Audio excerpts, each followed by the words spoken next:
Tunisia's Jasmine Revolution against corruption, poverty and political repression finally ended the long rule of dictatorial strongman President Zine al-Abidine Ben Ali and helped spawn the so-called Arab Spring right across the Middle East.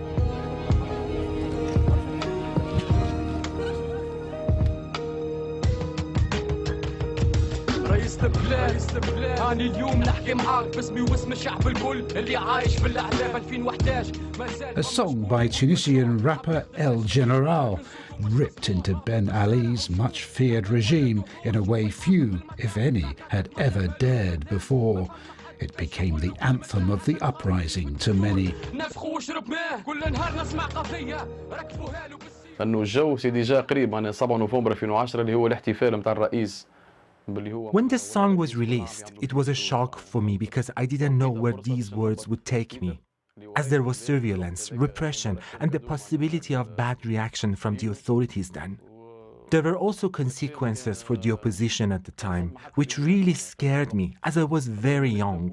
At the moment, I realized the danger of what I'd done, and understood that I had challenged the system, and it is not easy to do that.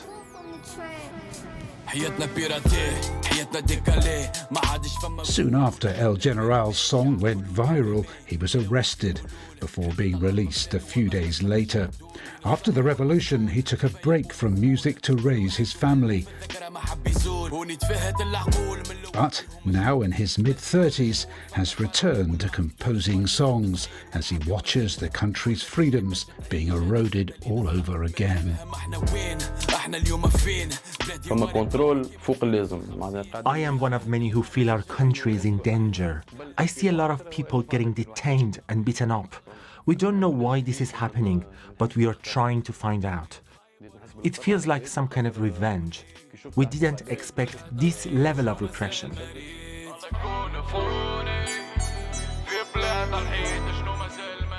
Opposing President Kais Saied is a risky business. Here in central Tunis, I'm outside the headquarters of the Ennahda party. That's the main opposition group in this country. It's been closed down and its leader jailed. The same fate has befallen dozens of other politicians, journalists, academics and activists who've criticised the president. This father and daughter have first-hand experience of what happens to family members who rock the boat. Shema Issa, a prominent opposition activist and women's rights campaigner, was arrested at a police roadblock in February, soon after posting likes for 2 tweets critical of President Kais Saied. Her sister, Hadija, says she and her family are devastated. The arrest of Shema has had a significant impact on my psyche. Shema and I were inseparable. We were always together. When Shema was arrested, my life came to a halt, and it revolved around seeking assistance, imprisonment, and home confinement. Now I'm trying to cope with the shock and the unjust manner in which Shema, a loving woman to everyone, has been treated. Her son is in France, struggling psychologically and unable to return. The entire family is suffering because of what has happened to Shema. Shema was accused of conspiring against the state, a charge that can carry many years in jail.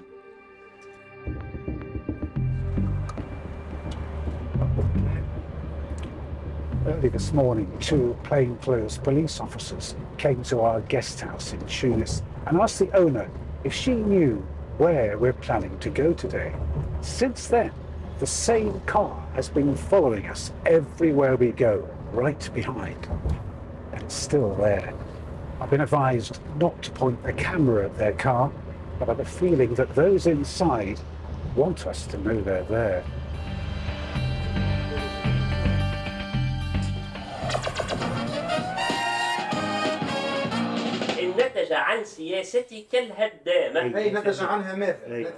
Mosaic FM is not only Tunis's most popular radio station, it's also the most critical of President Kais Saied. The station's owner is facing corruption charges, and one of its journalists has been jailed for 5 years for disclosing information about the country's security services. Others fear falling foul of a new law against spreading false information and rumours. Those convicted face 5 years jail, double to 10 if such content concerns state officials. Yet it seems the president's hardline authoritarian regime is proving surprisingly popular with many Tunisians after years of squabbling, inept and corrupt elected governments that followed the 2011 revolution. It's a shame, but you can't blame them. And with what these people were doing with the country, I was afraid of people wanting more and more repression, more and more control of everything, because in their minds, democracy rhymes with anarchy. Democracy rhymes with impunity. So, and freedom of speech rhymes with abuses and total absence of the rule of law. So right now what's going on, I think what's going on actually is going to lead us to become a failed state. After being elected with a landslide majority in 2019, former law professor Kais Saied went on to mount what his critics have called a coup. In 2021, he suspended Tunisia's parliament before giving himself the power to rule by decree. He then scrapped the country's judicial council, dissolved Tunisia's already suspended parliament, and fired 57 judges, before enlarging his powers even further after a constitutional referendum. These people, some sub-Saharan migrants, others members of Tunisia's minority black population, were forced to flee their accommodation and jobs after an incendiary racist speech in February by President Said. Growing attacks on migrants across Tunisia have followed. But the same weekend, an EU delegation arrived in the country to discuss giving his government more than €100 million to help humanely stop migrants crossing to Europe, a deal since formally agreed. Kais Saied suddenly displayed a newfound fondness for the people he'd so recently accused of ruining Tunisia. Despite the new EU money, this heavily indebted country's economy continues to nosedive, and unrest is slowly growing. This group of striking delivery workers say rising prices and stagnant wages leaves them unable to feed their families, even when working 7 days a week. President Said has been very successful in suppressing opposition, but he's had a much tougher time keeping prices down. And here in this market in central Tunis, that's causing great suffering.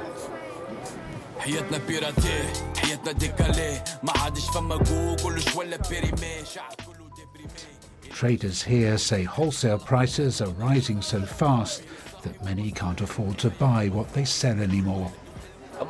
Many people suffer and cannot even afford a sandwich. Some sleep on the pavement, and others search through garbage for food. There are people who cannot find medicine. My heart goes out to them. Many staples like sugar, rice, oil and flour are becoming hard to find, never mind afford. And some potentially life-saving medicines for the treatment of critical heart and kidney diseases are no longer available, forcing doctors to advertise on social media for people travelling abroad to bring some home with them. Sub-Saharan migrants, desperate to leave the country, are now being joined by thousands of impoverished Tunisians who've given up hope. The IMF has offered the government a nearly €2 billion bailout on condition that it scraps costly food subsidies and slims down the country's huge civil service. But President Said has refused, knowing that doing so could spark an uprising against him, just like the one that toppled his predecessor Ben Ali in 2011. All of which has left many asking if this heralds the death of democracy for a country that had inspired so many others. We hope that we will be able to keep on doing our job. We hope that we would be able to still broadcast political shows, because no one could do that before the revolution. And we hope that this country will get a little bit better, because, I mean, just like we say, we have one life. We do not want to spend it fighting for a better country. We wish that someday we will be able to live in the country that we hoped for. Cheyba Issa, Tunisia's first female political prisoner, was finally released from jail earlier this month. Yet many other opponents of President Kais Saied remain behind bars. It seems Tunisians continue to face a stark choice between creeping dictatorship or a return to anarchic democracy.